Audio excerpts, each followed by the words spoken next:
오늘 은혜의 방편 두 번째 이제 우리 강해를 하는데요. 이 숫자를 세 보니까 이제 소율이 문답 일단 시작을 한 이후에 지금 반년 조금 넘게 지나왔는데 반년이죠. 세 번 남았습니다. 세 번. 그래서 오늘 성례를 다루면 다음 주부터 그 다음 주까지 두 주에 걸쳐서 은혜의 방편 3번. 3번은 기도입니다. 기도. 그래서 기도를 주님 가르친 기도를 1, 2번으로 나눠 가지고 두 번에 나눠서 다루면 소율이 문답을 마치게 돼요.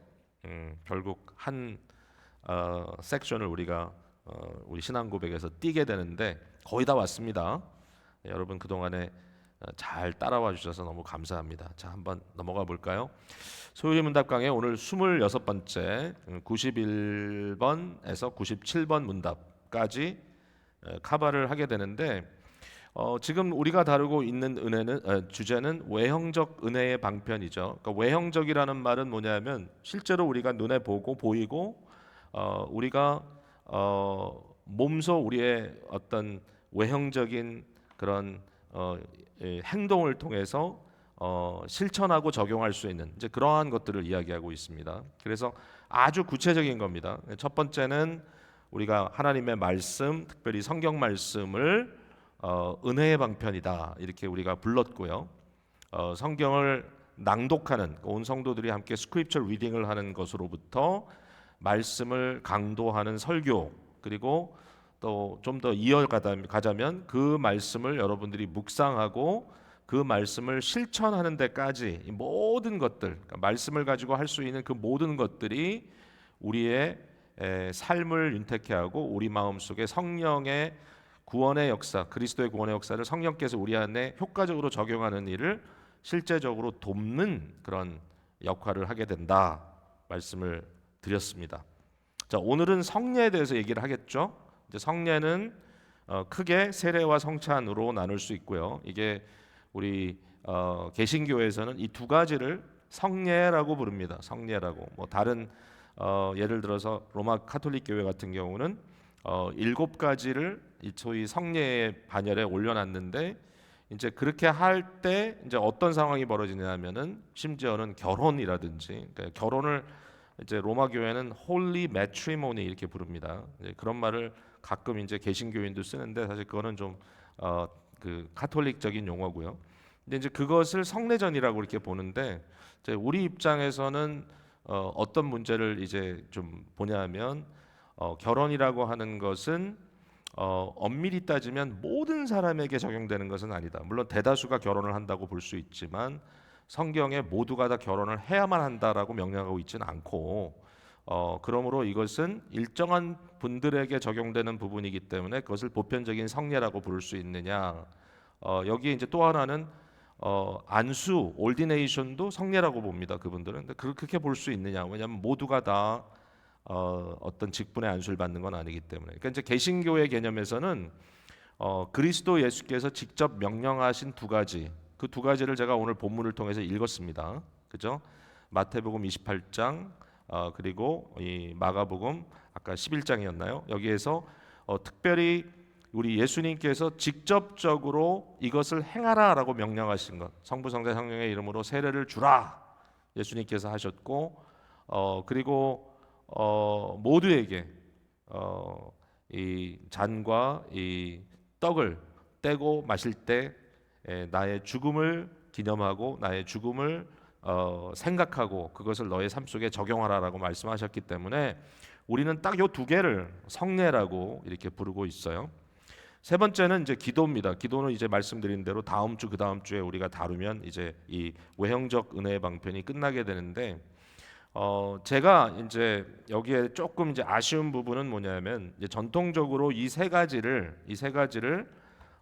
성례라고 죄송합니다. 은혜의 방편이라고 우리 개혁주의에서는 불렀고 대부분의 전통교회에서 부르는데 여기에 이제 우리가 장로교회지만 제가 과감하게 뭐 처음 말씀드린 건 아닙니다만은 우리 요한 웨슬레라고 하는 감리교회를 창설한 분의 어떤 신학적인 구조 속에 그분은 은혜의 방편에 하나를 더했습니다. 한 가지를 더했는데 아주 구체적으로 일반적으로 우리 감리교에서 말하는 속회 스몰 그룹이죠. 스몰 그룹을 거기 더해서 이 성도들이 함께 떡을 떼고 말씀을 나누는 그 현장도 은혜의 방편이다라고 이렇게 얘기를 했어요. 저는 굉장히 이제 그 부분을 참 귀하다라고 생각을 합니다. 근데 저는 그것을 단순히 속회의 개념보다는 이 성도의 교통, 성도가 서로 피차하는 것. 그러니까 이제 여러분 생각해 보세요. 말씀이나 성례나 기도는 그리스도 예수의 은혜가 우리에게 직접적으로 이러한 이 어떤 방편을 통해서 전달되는 것을 의미한다면 우리 예수님께서 말씀하시기를 내가 너희에게 한 것 같이 너희가 서로 하라라고 하셨을 때 이 서로 하라, one another에게 하라는 말씀이 여러 가지로 나오거든요. 물론 대표적인 것은 내가 너희를 사랑한 것 같이 너희가 서로 사랑하라라는 요한복음 13장의 말씀이 있지만 그 같은 장에 앞서가면은 내가 너희의 발을 씻긴 것 같이 너희가 서로 하라 말씀도 주신단 말이죠. 그러니까 결국 이 그리스도 예수가 하신 일을 우리가 서로 함으로써 단순히 서로 하는 것이 아니고 그리스도의 은혜를 우리가 서로에게 전달한다라는 의미가 거기 담겨져 있다고 저는 봐요. 특별히 요한복음 13장 17절에 이 서로 하는 것에서 이야기하시면서 너희가 이것을 행할 때 너희에게 복이 있겠다. 여기에 복이라는 말은 은혜를 의미한다고 저는 생각해요. 그러니까 이 은혜를 받는 방편이 뭐냐? 피차 서로에게 그리스도의 이름으로 섬겨주는 일.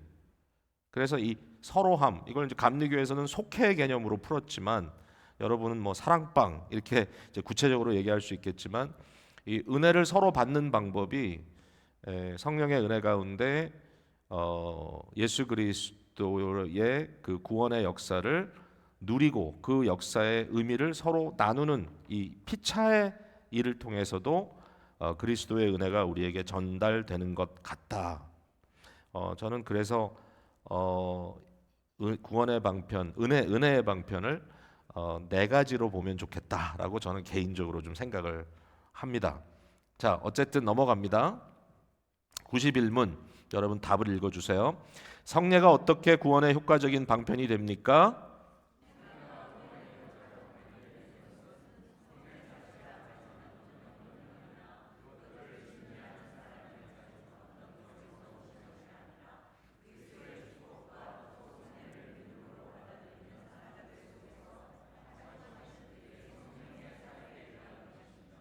예, 여기에서 이제 강조하는 것은 이 성례, 우리가 지금 말하는 것은 두 개죠. 세례와 성찬, baptism, 그 다음에 Lord's Supper라고 이야기하는 성찬.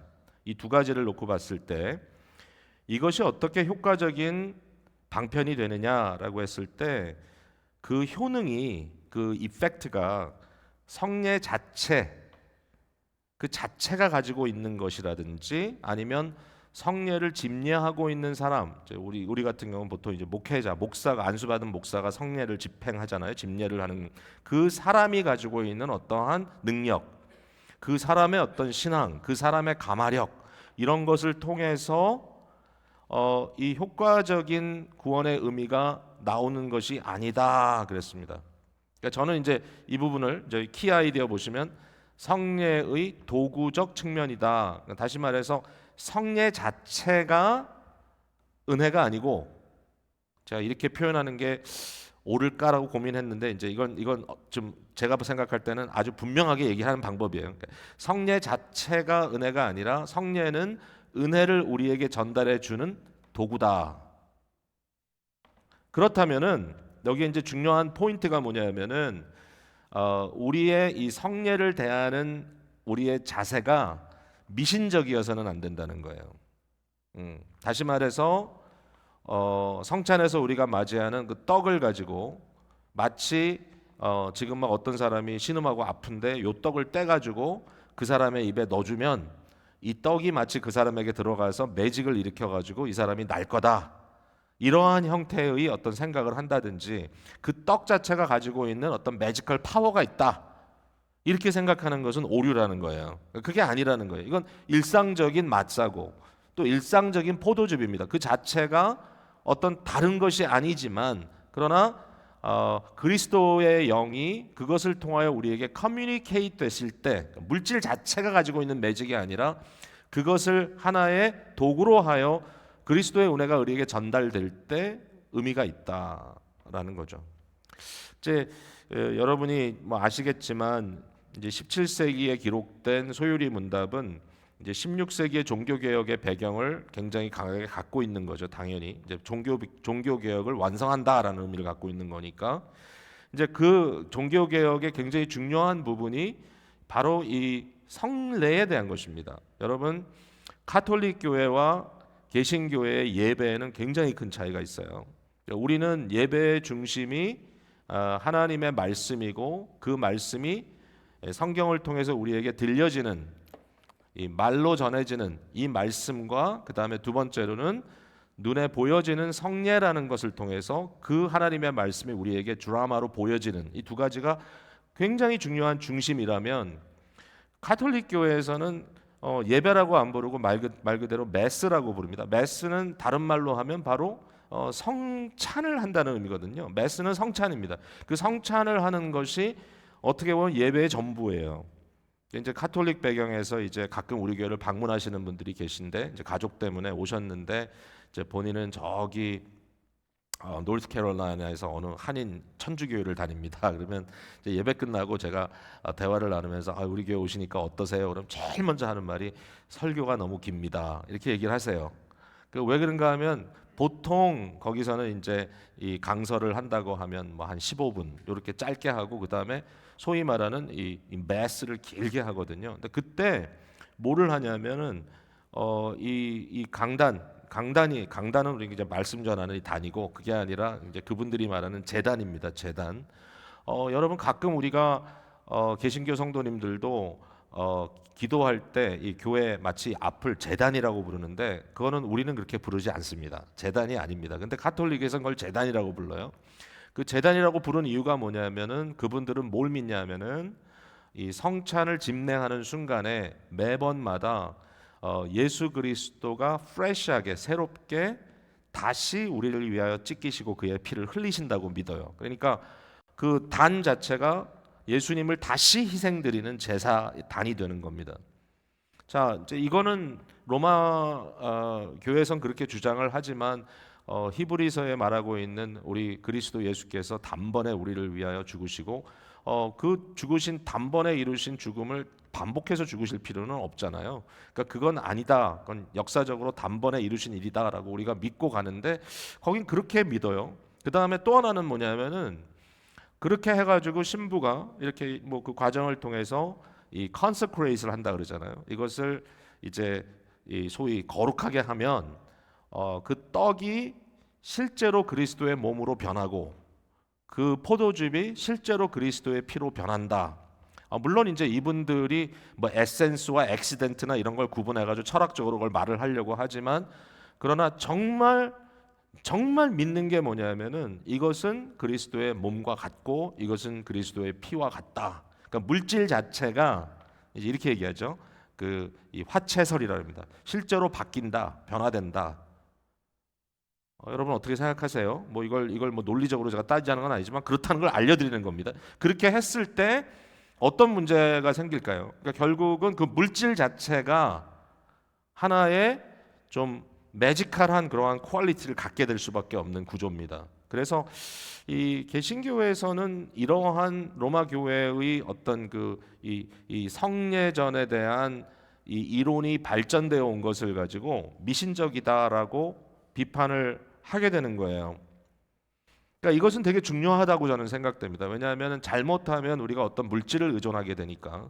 근데 이제 가톨릭의 신앙의 구조 속에는 소위 말하는 성물에 대한 개념도 굉장히 강하기 때문에 렐릭이라 그러죠. 그래서 어떤 성인의 몸의 한 부분, 뭐 발가락, 손가락 이런 거를 갖고 있는 그 성당이 중요한 성당이 되고 그러한 어떤 성물에 가까이 가고 그 성물에 스쳤을 때 어떠한 매직이 일어난다. 이제 이런 형태로 생각하는 경우들이 많기 때문에 좀 안타까운 일이지만 이것이 이제 제3세계 특별히 비서구권에 가면 가톨릭의 신앙은 거의 미신적인 신앙과 동일하다라고 볼 수밖에 없어요. 그러니까 이제 이러한 문제가 어디서부터 발단이 되느냐? 바로 지금 말씀드리는 이러한 내용의 문제일 것이다라고 저는 생각을 해봅니다. 그러니까 절대로 어떤 성례 어떤 그 물질 자체라든지 아니면 집례하는 어떤 그 사람 그 목사가 무슨 특별히 능력이 있어서 하는 것이 아니라 이 성찬을 집행함으로써 그리스도의 은혜 그리고 이것을 믿음으로 받아들이는 사람 속에 이 믿음을 이 하나의 고리로 해서 성령님께서 액티브하게 역사하심으로 영적인 은혜가 그들에게 임하는 것이다라고 말해야 된다. 이렇게 우리가 이제 결론을 내릴 수가 있겠습니다. 그래서 이제 이 질문이 생긴 거고요. 역사적인 배경이 있는 거예요. 자, 92문입니다. 성례가 무엇입니까? 성례는 그리스도께서 세우신 거룩한 예식입니다. 이 예식에 있어서 사람이 지각할 수 있는 표적들에 의하여 그리스도와 또 새 언약의 혜택들이 신자들에게 표시되고 보증되고 적용되는 것입니다. 예, 어렵죠? 말이 번역이 그렇게 됐네요. 성례는 그리스도께서 세우신 거야 됩니다. 그리스도께서 직접 명령하신 것. 이 굉장히 중요한 가치고요. 그 다음에 성례라는 말 자체가 거룩한 예식이란 뜻이니까 거룩한 예식이고요. 이 예식이 어떤 형태로 우리에게 전달되느냐 여기 보니까 지각할 수 있는 표적들 이게 무슨 얘기냐면 sensible signs라고 하는 영어를 이렇게 번역을 했어요. 그러니까 sensible이란 말은 감각으로 느낄 수 있는 이런 뜻입니다. 감각적인 것들. 그러니까 다시 말해서 물로 세례를 주든지 아니면 포도즙과 떡을 통해서 성찬을 베풀 때 어떤 것이 우리에게 이제 역사를 하냐면 그 과정 속에 우리의 이 오감이 다 자극됩니다. 그래서 실제로 우리 눈으로 보고 또 그 떡을 우리 손으로 만지고 그죠? 그 다음에 또 뭔가 거기서 전해지는 소리를 듣고 여러분 실제로 세례를 줄 때 뭐 조용히 할 수도 있지만 저는 손을 딱 담갔다가 슉 빼가지고 쫙 놓거든요. 세례 줄 때 그럼 물이 쫙 흘러요. 그러니까 이러한 것들을 통해서 뭘 하죠? 소리가 들리고 심지어는 그 떡을 이 맛자를 자를 때도 가까이 있다면 소리가 들리고 그죠? 포도즙을 마실 때 소리가 들리고 이런 소리 그 다음에 맛을 보잖아요. 그 다음에 냄새도 맡잖아요. 그죠? 포도즙이 특별히 냄새가 나죠. 예, 우리가 포도주는 쓰지 않지만 우리 교회에서는 여러분이 3분의 2 이상이 쓰자고 주장하면 쓸지도 모릅니다. 근데 어쨌든 쓰진 않지만 그러나 포도즙을 가져다가도 그 향기를 우리가 맡죠. 그러니까 이 모든 것들이 어떤 sensible sign들을 통해서 온다는 거예요. 그리고 그리스도와 새 언약의 혜택들이 신자들에게 여기 보니까 이제 표시되고 사인된다는 거죠. 보증된다. 이것은 하나의 confirmation. 그리고 이것이 적용된다. 우리에게 apply 된다. 이런 이야기를 하고 있어요. 여기에 이러한 것들이 곧 성례다. 그리스도께서 제정한 것이고 sensible한 사인들이 있고 그러니까 외형적인 거니까 이것을 우리가 오감으로 느끼게 되고 뿐만 아니라 이것이 은혜의 혜택으로 우리 안에 들어와서 사인되고 그 다음에 시일되고 또는 컨펌되고 그 다음에 어플라이 된다 이렇게 이제 말을 하고 있습니다. 자 넘어갑니다. 93문 신약 성경이 말하는 성례는 어떤 것들입니까? 시작. 신약 성경이 말하는 성례는 세례와 성찬입니다. 뭐 이미 얘기를 많이 했으니까요. 근데 여기에 신약 성경이 말한다라는 표현이 저는 이제 새 언약이란 뜻입니다. 신약, 새 언약 속에서는 이 두 가지가 성례입니다라고 했을 때 그러면 구약에는 어떤 걸 했느냐 했을 때 구약의 가장 대표적인 예식이 있다면 하나님의 백성이 되는 예식은 할례와 그 다음에 유월절의 만찬이라면 이게 신약의 성례와 대조가 잘 되죠. 그러니까 이 할례 같은 것은 아이가 태어나면 8일 만에 조서 이 아이는 언약의 아들입니다. 이렇게 이제 표현하는 것이 이 할례라면 우리는 할례를 하지 않죠. 이제 할례는 더 이상 효과가 없다. 중요한 건 마음의 문제다. 하지만 이 세례라고 하는 일종의 죽음과 부활의 상징을 통해서 끊어짐을 통하여 어떻게 피 흘림을 통해서 이것이 단순히 어떤 육신에 부딪히는 사인이기도 하지만 그러나 이것은 영적으로 우리에게 임하는 것을 겉으로 보여주는 것으로 이렇게 이제 표현을 하는 건데 골로새서 2장 11절 12절 말씀 제가 읽어볼게요. 또 그 안에서 그리스도 안에서 너희가 손으로 하지 아니한 할례를 받았으니 그랬어요. 우리가 손으로 하지 아니한 할례를 받았다. 곧 육의 몸을 벗는 것이요 그리스도의 할례니라. 그리스도의 할례는 십자가 사건이거든요. 그죠? 이것을 우리가 받았다. 어떻게? 너희가 세례로 그리스도와 함께 장사되고 또 죽은 자들 가운데서 그의 일으키신 하나님의 역사를 믿음으로 말미암아 그 안에서 함께 일으킴을 받았느니라. 그러니까 바울 사도가 골로새서 2장 11절 12절을 쓸 때 너무나 분명하게 더 이상 우리에게는 육체의 할례, 이 유대인들이 주장하는 할례는 효력이 없다. 이건 더 이상 우리에게 적용이 안 된다. 그러나 그와 같은 의미, 그 이상의 의미, 즉 예수 그리스도의 진정한 대속의 죽음, 십자가 사건에 우리가 참여함으로써 그와 함께 죽고 그와 함께 사는 것을 의미하는 것은 곧 세례다. 그러니까 세례를 받아야 되냐 안 받아야 되냐 뭐 여러분 나름대로 고민하는 분들도 이제 계실 수 있지만, 그러나 여기에 대해서는 이 신약을 살아가는 성도들에게는 이 컨티뉴이티 안에서 머스트다. 이것은 꼭 해야 된다. 여러분께 말씀드리고 싶고요. 성찬이라는 것은 마치 구원받은 이스라엘 백성들이 홍해를 가르고 나왔을 때 과거에 홍해를 통해 나오기 전에 종되었다가 그들이 구원받았던 그 10가지 재앙의 마지막 사건, 장자들이 죽었을 때 다 죽었는데 우리가 구원받았다. 왜? 어린 양의 피를 문설주에 바르고 그 양을 밤새 구워서 먹으면서 우리가 그 의미를 새길 때 결국은 이 심판, 이 사망, 죽음의 권세는 지나가고 우리는 구원을 받게 됐다. 자유함을 누리게 됐다. 이런 것이 곧 성찬과 직결되는 의미다라고 말할 수 있고, 실제로 여러분이 뭐 아시겠지만 첫 번째 성찬을 예수님께서 제자들에게 베풀었을 때 6월절 만찬을 먹는 그 순간에, 그 동일한 순간에 그 의미를, 6월절의 어린 양의 양이 그냥 어떠한 양이 아니라 바로 나다 이러면서 이것은 내 살과 내 피다. 6월절의 양을 먹었듯이 너희가 이제는 내 살과 내 피를 먹고 마셔라. 이렇게 이제 말씀을 하시게 된 것이죠. 자, 94문입니다. 세례가 무엇입니까? 세례는 성례의 하나로서 성부, 성자, 성령의 이름으로 물을 가지고 씻는 예식입니다. 그것은 우리가 그리스도께 접붙임을 받음과 은혜의 언약의 혜택들에 참여함과 우리가 주님의 것이 된다는 약속을 표시하고 확증하는 것입니다. 자, 여기에 이제 물 세례라고 하는 개념이 등장을 하고요. 세례는 물로 준다.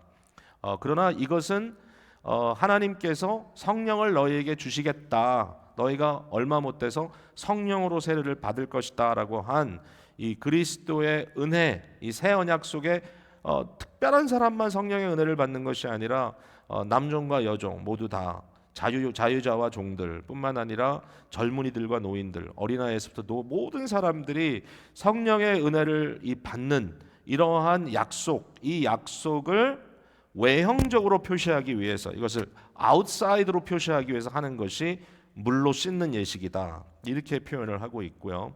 이것은 우리가 그리스도와 접붙여지는, 그리스도와 연합되는 것을 이제 말하고 있고, 우리가 주님의 이 은혜의 혜택, 언약의 혜택들에 참여하는 것과 굉장히 중요한 포인트가 있습니다. 자, 한번 따라해 보세요. 우리가 주님의 것이 된다. 예, 세례를 통하여 우리가 주님의 것이 된다라고 하는 사인이다. 사인. 이 사인. 그러니까 당신은 주의 것인 줄을 어떻게 합니까? 그러면은 뭐 우리가 우리 주님을 우리가 마음에 모시고 있으니까요. 뭐 이렇게 뭐 굉장히 추상적으로 얘기할 수도 있겠지만 일단 제가 그리스도를 믿고요. 믿음을 성령께서 내 마음에 주셨고요. 그리고 내가 예수 그리스도와 함께 세례로 연합됨으로 내가 예수 그리스도의 것임을 내가 표시했어요. 나의 삶에. 뿐만 아니라 여기 보니까 확증, 사인했고, 또 확증이라는 말은 도장을 찍었다, 시일했다. 그러니까 결국 세례는 여러분이 그리스도의 것임을 도장 찍는 그러한 예식이다. 세례는 받아야 되겠죠? 이걸 거부하면 안 되겠죠? 자, 누가 그럼 세례를 받을 수 있겠습니까? 세례는 누구에게 베풀 수 있습니까? 시작. 세례는 보이는 교회 밖에 있는 사람에게는 베풀어서는 안 됩니다. 그들이 그리스도께 대한 자기의 믿음과 복종을 고백한 이후에야 세례를 받을 수 있습니다. 그러나 보이는 교회의 회원과 같은 사람들의 아기들은 세례를 받을 수 있습니다. 자, 여기에 이 보이는 교회라는 말이 되게 중요하겠죠. 그러니까 이제 이 소위 말하는 로컬 처치, 이건 보이는 교회입니다. 여러분 보입니까 안 보입니까? 여러분 서로 교회가 뭐죠? 교회는 건물이 아니죠. 교회는 뭐죠? 예? 교회가 뭐죠? 다들 헷갈리시네. 첫사랑반 안 하셨나요? 교회는 뭐죠? 뭐가 교회죠? 사실은 뭐 여러분이 우물쭈물할 이유가 있을 거예요. 왜냐하면 지금 굉장히 많은 생각이 머리를 막 스치고 지나가는데 교회를 정의할 때는 심플하게 교회는 하나님의 백성들이다. 특별히 하나님을 예배하는 공동체다. 거기에다가 그리스도의 몸이다. 뭐 여러 가지 더해질 수 있고 그다음에 교회는 무엇을 하느냐? 교회의 올바른 표지는 어떤 것이냐? 하나님의 말씀이 올바로 선포되고 성례가 올바르게 집행되고 또 권징이 바르게 집행되는 것이 교회의 참 모습이다. 교회에는 이와 같은 은혜의 방편들이 있다. 뭐 여러 가지로 설명할 수 있겠지만 이제 중요한 제가 교회가 뭐냐라고 질문하는 것은 교회가 어떤 이런 밖에서 일반 사람들이 생각하는 철치 그러면 건물을 얘기하잖아요. 그건 아니에요. 네. 여기서 말하는 visible church, 눈에 보이는 교회라는 것은 특별히 성도 공동체를 얘기하는 거예요. 로컬 처치. 우리 서로 보이잖아요, 이 시간에. 네. 우리가 함께 지금 교회로 모였잖아요. 다 모인 건 아니지만 그래도 우리가 모였을 때 이게 뭐지? 그러면 거기에 대한 답은 뭐냐면 우리는 기쁨의 교회입니다. 자, 그런데 보이지 않는 교회는 뭡니까? 보이지 않는 교회는 음, 음. 아니 보이는 교회만 있나요? 보이지 않는 교회도 있나요? 이 보이지 않는 교회는 우리 눈에 당장 보이진 않아. 근데 이제 이건 뭐냐면 결국 하나님께서 택하신 모든 백성들, 그 하나님께서 택하신 모든 백성들, 사실은 앞서가신 영혼들, 앞서가신 성도들을 포함해서 모든 주께서 택하신 모든 자들이 어떤 영적인 하나의 그 보이지 않지만 그러나 분명히 그러한 어떤 온전한 교회가 있다라고 하는 것은 우리가 믿음을 통해서 알 수가 있어요. 이건 이제 보이지 않는 교회라고 말할 수 있는데 이 성례를 베풀었을 때 세례를 베풀었을 때 이 로컬 처치 컨텍스트 안에서만 해야 된다라고 하는 것이 굉장히 중요한 원칙이에요. 그러니까 다시 말해서 나도 예수 믿는 사람, 너도 예수 믿는 사람이니까 우리 아무 데서나 서로 세례 받자 이렇게 해서는 안 된다는 거예요. 그러니까 이게 우리가 신앙생활을 한다고 있을 때 거기에 어떤 그 신앙을 담을 수 있는 틀이나 형태가 없는 게 아니고 거기에는 어떠한 원리와 룰들이 있어요. 그래서 사실은 교회에서 모든 사역을 할 때 뭐 이렇게 하면 되겠지 저렇게 하면 되겠지 마음대로 하지 않고 어떠한 어떤 틀 안에서 그것을 컨시스텐트하게 하기 위해서 하는 방편들이 있습니다. 특별히 세례는요 특별한 케이스가 아니면 특별한 케이스라는 것도 설명할게요. 함께 성도들이 모여서 예배하는 공동체로 모여서 이 공동체 의식을 행할 때 세례를 합니다. 예를 들어서 개인적으로 세례를 안 해요. 여러분들이 갑자기 나 세례 받을래요. 그래서 전화해가지고 목사님 오늘 집에 찾아와서 나한테 세례를 좀 베풀어 주세요. 그런다고 제가 가서 세례를 할 수가 없어요. 아무리 당회에서 결의를 해도 제가 퍼스널리 가가지고 할 수는 없어요. 뭐 여러분이 또 이것도 좀 차이예요. 로마 교회 같은 경우는 성례를 이렇게 조그만 성례기를 갖고 다니면서 개인적으로 이 신부가 아무데서나 가는 데서 병자면 병자에게 이 성례를 베풉니다. 성찬을. 그렇게 할 수 있는 이유는 뭐냐면 그분들에게는 굉장히 중요한 원리가 있죠. 그게 뭐죠? 사제주의입니다. 그러니까 교회는 뭐냐라고 했을 때 물론 원리적으로는 모여 있는 하나님의 백성이라고 얘기할 수 있겠지만 그 문제를 가지고 교회론적인 여러 논쟁이 간에도 있지만 이제 카톨릭 교회 굉장히 중심적인 교회론의 핵심 뭐냐면 교회가 뭐냐 했을 때 신부가 있는 곳이 곧 교회다. 신부가 있는 곳이 교회다. 사제주의라고 말합니다.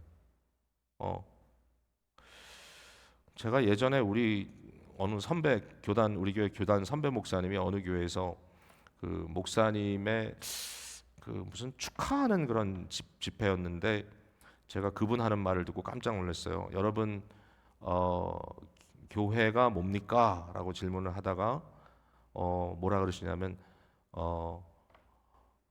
목사가 있어야 교회입니다. 그 말씀을 하시는데 극단적으로 얘기하시더라고요. 예. 교인은 없어도 교회는 시작할 수 있지만 목사가 없으면 교회가 안 된다. 그래가지고 결국 목사가 있는 곳이 교회다. 제가 그 얘기를 들으면서 저분이 개신교 맞아? 사제주의, 그죠? 그걸 보고 사제주의. 그러니까 목회자의 역할이 있고 장로의 역할이 있고 집사의 역할이 있고 교회 안에 어떤 임직받은 사람들의 역할이 있는 것은 분명하지만 그러나 그것이 교회의 모든 것이 될 수는 없는 거거든요. 그러니까 지금 이제 세례 주는 그 얘기를 하다가 여기까지 왔는데 특별한 경우가 있습니다. 예를 들면 이제 얼마 전에 하나님의 부름을 받은 소피아 같은 경우는 교회를 나올 수가 없어요. 이제 그런 경우에는 어떻게 하죠? 이제 교회를 대표하는 분들이 함께 갑니다. 그래서 예배 연속으로 교회 그것을 공포하고 오늘 우리가 소피아의 집에 가서 아무개가 가서 이제 당회가 그것을 허락했기 때문에 부모님의 신앙을 보고 가서 유아 세례를 베풀 겁니다. 그러면 실제로 제가 갔을 때 그걸 선포합니다. 우리는 오늘 기쁨의 교회 예배의 연속으로 와서 아무개가 증인으로 와서 이 시간에 소피아에게 그리스도의 아기로 그리스도의 언약의 딸로 세례를 줍니다. 그렇게 세례를 줍니다. 그러니까 이게 굉장히 중요한 원칙들이 담겨져 있다라는 거예요. 제가 이 얘기까지 드릴게요. 얼마 전에 좀 굉장히 딱한 그런 부탁을 제가 받긴 했어요. 어떤 이제 새로 우리 교회 오신 교우들인데 그 자녀들이 아직 어느 교회에 잘 정착을 못한 과정에 있는데 이제 아이를 낳았어요. 아이를 낳는데 그 사돈되는 분들도 이제 어느 일정한 기간에 다른 지역에서 이곳으로 온다고 저한테 간곡하게 우리 손주를 우리 교회에서 좀 세례를 베풀어 줄 수 있겠냐고 이렇게 말씀을 하셨을 때 예전에도 이런 문제로 우리 당회에서 이제 방법을 찾아서 했던 적은 있습니다. 이제 제가 그럼 복잡하게 설명 안 하겠습니다. 그러나 이러한 교회로서의 멤버십의 의미가 없이는 할 수가 없습니다. 너무 좀 안타까운 상황이었지만 제가 어쩔 수 없이 그것은 이런 이유로 할 수가 없다라고 말씀을 드렸을 때 너무너무 고맙게도 그것을 잘 이해해 주셨어요. 본인들은 아쉬웠지만 이러한 일들에 대해서 우리가 사실은 생각을 하지 않을 수가 없습니다. 자, 세례는 아무에게나 베풀 수가 없습니다. 자기의 믿음과 복종을 고백한 이후에 세례를 베풀 수 있습니다. 근데 여기 보니까 교회의 회원들의 이 자녀들에게 아기들에게 세례를 베풀 수 있다라고 했습니다. 알다시피 이것은 유아 세례를 의미하는 것이고 이 가족이 하나의 믿음의 단위 안에 있다라는 것을 보여주는 것이고 이것을 통해서 우리는 언약의 그 단위라고 하는 이 가정이라고 하는 것을 실제로 고백하는 것이고 표현하는 거예요. 여기 보면 보이는 교회 회원과 같은 사람들의 아기들은 세례를 받을 수 있다 이렇게 되어 있는데 사실상 영어는 받을 수 있다라고 되어 있지 않아요. 영어로 뭐로 되어 있냐면 이런 아이들은 are to be baptized. 이게 무슨 얘기입니까? 세례를 받아야 한다입니다. 그러니까 우리 개혁교회 안에서는요, 이 신앙의 어떤 원리 속에서 세례를 주는 것은 의무입니다. 부모의 의무. 그러니까 나는 잘 모르겠어요. 나는 세례를 안 줄래요. 이러면 안 되고 줘야 합니다. 부모의 의무입니다. 여러분의 멤버십의 의무라니까요. 그러니까 유아 세례를 줘도 되고 안 줘도 되고 하는 걸 부모가 결정할 수 있는 게 아니라 어떤 의미에서는 신앙의 원리 속에 내가 믿는 부모고 언약교회를 내가 멤버십을 갖고 있다면 이 교회에서 우리 가정에서 태어난 아기를 유아 세례하는 것은 must입니다. must 해야만 한다. 이 말씀을 드리고 싶고 여기에 이제 중요한 원리가 있는 거죠. 뭐 세례만 주면 되나요? 아니요. 그건 뭐냐면 아이들의 신앙에 대해서 내가 책임을 지겠다라는 얘기고 또 교회가 함께 책임을 진다는 의미도 있습니다만은 제가 지금 우리 교회로서도 굉장히 지금 고민하고 있는 현실적인 문제가 교회 안에 딱 들어오면 아이는 아이대로 어른은 어른대로 다 이렇게 분산되고 그러니까 결국 예배는 다 각자 드리고 또 각자 하고 그 다음에 또 집에 가서도 각자 자기 방으로 흩어지고 이런 경우에서 신앙의 행위라는 것이 가족 단위로 이루어지는 것들이 별로 없는 시대에 우리가 살고 있다라는 아쉬움 속에서 어떻게 우리가 언약적인 이 단위를 회복하느냐 여기에 대해서 사실은 이제는 이민교회가 깊이 고민할 때가 됐다. 사실은 이런 고민들이 지금 진행되고 있다는 것도 말씀을 드리고 싶어요. 자, 이제 2개 남았습니다. 빨리 가겠습니다. 96문입니다. 성찬이 무엇입니까? 성찬은 성례의 하나로서 그리스도께서 정하신 대로 떡과 포도주를 주고 받음으로써 그리스도의 죽으심을 나타내 보이는 예식입니다. 그것은 합당하게 받는 자들은 육체적이고 육욕적인 방법을 따르는 자가 아니라 믿음에 의한 자로서 그리스도의 몸과 피에 참여하는 자가 되며 그의 모든 혜택을 받고 은혜 가운데서 영적인 양육과 성장을 얻게 되는 것입니다. 아니면 갑자기 여기에 합당하게 받는다고 하는 것에 대해서 육체적이고 육욕적인 방식을 따르는 자가 아니다라고 하는 굉장히 이렇게 헤비한 내용이 여기 등장을 하느냐 하면은 저는 이것은 이제 고린도전서 11장에 나오는 상황에 대한 일종의 적용적 그 표현이라고 생각하는데 이 성찬이라는 것은 절대로 우리가 인간적으로 또는 육체적으로 우리의 어떤 그 다이어트의 차원에서 먹고 마시는 차원에서 내가 이것을 먹고 마신다라고 하는 그런 의미가 아니라는 거예요. 그러니까 다시 말해서 이걸 먹고 배가 부르다든지 또 이걸 먹고 맛있다든지 이런 개념이 아니다. 그러니까 이것은 어떤 육체적인 개념이 아니고 또 이것은 이 육욕, 다시 말해서 먹고자 하는 어떤 욕망이잖아요. 식욕 이런 것과 관계된 것이 아닌데 아시다시피 고린도 교회의 문제가 뭐냐면 11장에 들어가 보면 저들이 만찬으로 모였을 때 성도의 만찬이 이제 곧 그들에게는 이제 성찬이라는 의미를 갖고 있는데 그것에 이제 연속되는 부분도 있고 거기 보면 그렇게 써 있죠. 어떤 이들은 이것을 탐하여 먼저 달려 나와서 먹고 어떤 자들은 배부르고 어떤 자들은 취하고 어떤 자들은 먹을 것이 없어서 못 먹고 이러한 상태가 된다 하면서 이제 바울 사도가 이 11장에서 그 얘기를 하잖아요. 내가 받은 것을 너에게 전하노니 주께서 잡히시던 전날 밤에 그가 떡을 가지고 잔을 가지고 이렇게 하면서 너희는 이것을 함으로 나의 죽음을 기념하라 하셨으니 분별하지 않고 먹고 마시는 자는 자기의 죄를 먹고 마시는 거다. 이렇게 이제 설명하는 내용이 나오는 거예요. 그러니까 여러분 이게 굉장히 어려운 일입니다. 사실 성찬도 훈련을 해야 되는 것 같아. 그렇게 안 하면 그 다음에 이제 어떤 경우는 이제 컨시스텐시가 없으면 이제 가끔 이제 교회 다른 어떤 세팅에서 우리가 성례를 받게 되면 성찬을 받게 되면 우리가 익숙한 게 아니기 때문에 예를 들어서 이 맞자를 우린 보통 쓰잖아요. 근데 이제 무교봉을 쓰는데 이제 어떤 교회 가면은 이런 식빵을 잘라주기도 하고 어떤 교회 가면 달콤한 이 파운 케이크를 잘라서 주기도 하고 여러분 나름대로 다 그런 배경들이 있을 거예요. 그러다 보니까 저도 모르게 파운 케이크를 주는 교회 그 달콤한 뻘어 냄새 나는 파운 케이크를 딱 큐브를 들어가지고 입에 넣는 순간에 느끼는 처음 느낌은 뭐냐면은 경건하다, 은혜롭다라는 느낌이 아니라 달고 맛있다라는 느낌이 먼저 와요. 이런 게 굉장히 어려운 것 같아요. 이런 게. 예, 예. 오늘은 좀 빵이 딱딱하네.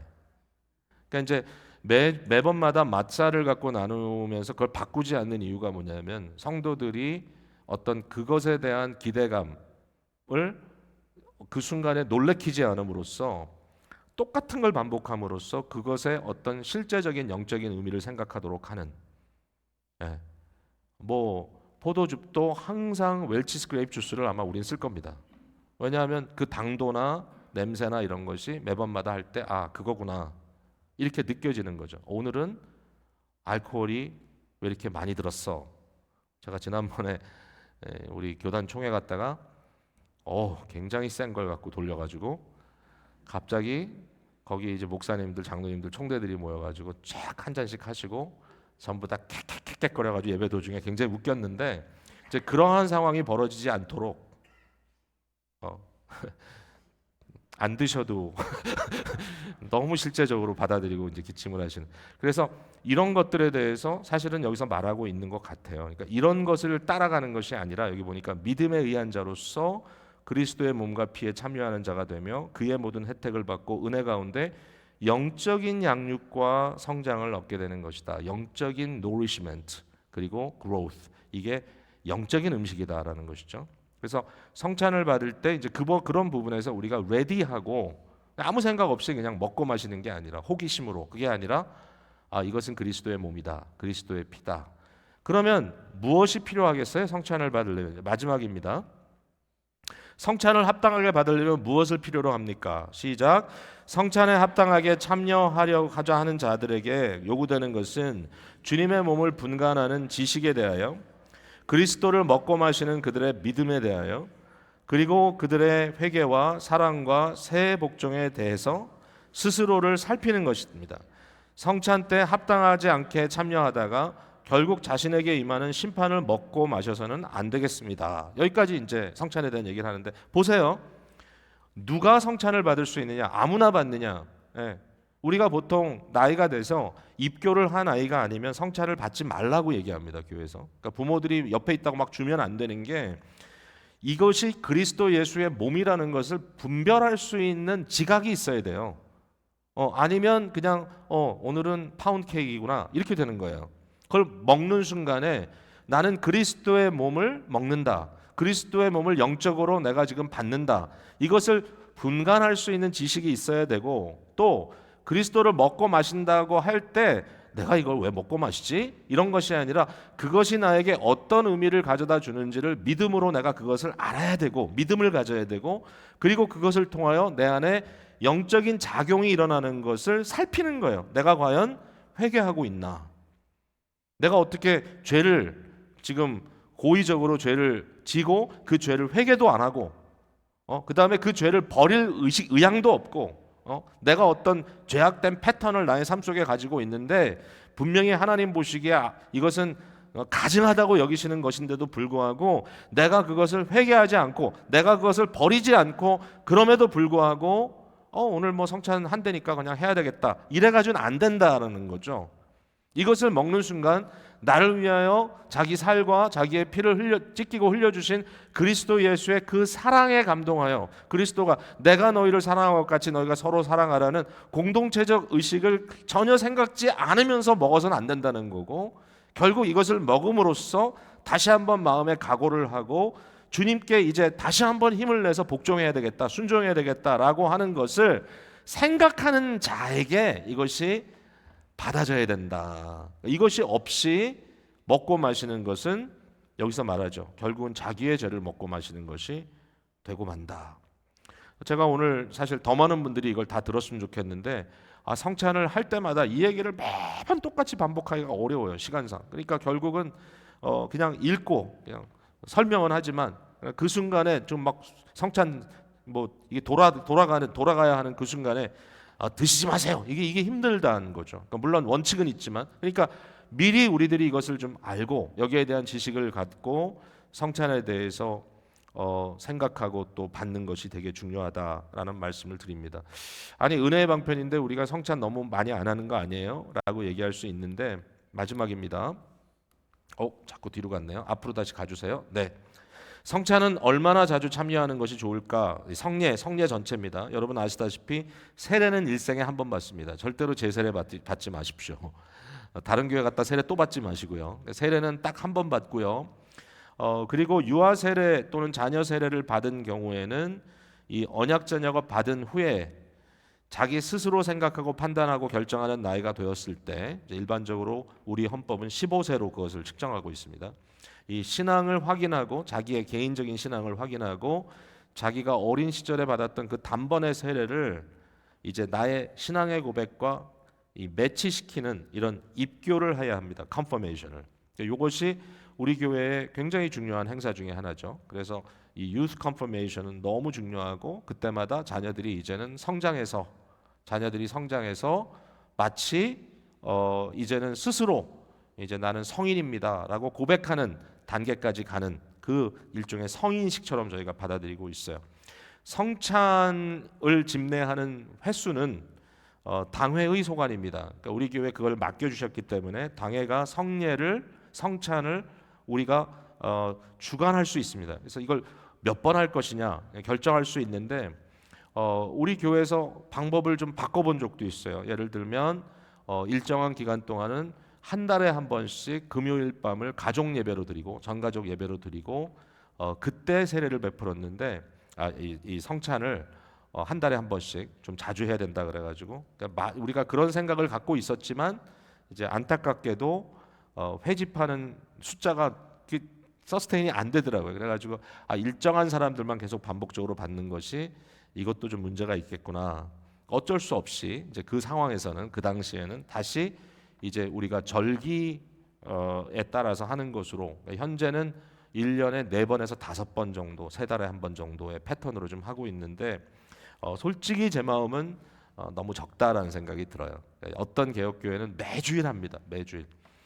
매주일 예배 시간이 길어지더라도 성찬은 은혜의 방편이기 때문에 이 성찬을 성도들에게 베풀지 않는 것은 교회의 잘못된 것이다. 이렇게 이제 생각해서 매주일 성찬을 베푸는 경우가 있는데 이제 그게 어떻게 보면 이제 하이 처치 소위 예전이 강한 교회들이 그렇게 많이 하고 있는데 저희는 그렇게는 안 한다 할지라도 조금 더 횟수를 늘리면 좋겠다라는 그런 고민들은 하고 있다. 그러나 이걸 마치 버릇처럼 받아서도 안 되고 받을 때마다 우리가 정말 은혜로 마음으로 준비하여 받아야 하고 받는 순간마다 정말 이것이 그리스도의 살과 피를 우리가 받을 수 있다는 이 특권을 마음속에 생각하면서 정말 눈물로 받는 이러한 그 은혜가 우리 가운데 넘치게 되기를 바라고 이 부분을 저와 여러분이 함께 나눌 수 있는 것 굉장히 다행스러운 일이다라고 생각을 합니다.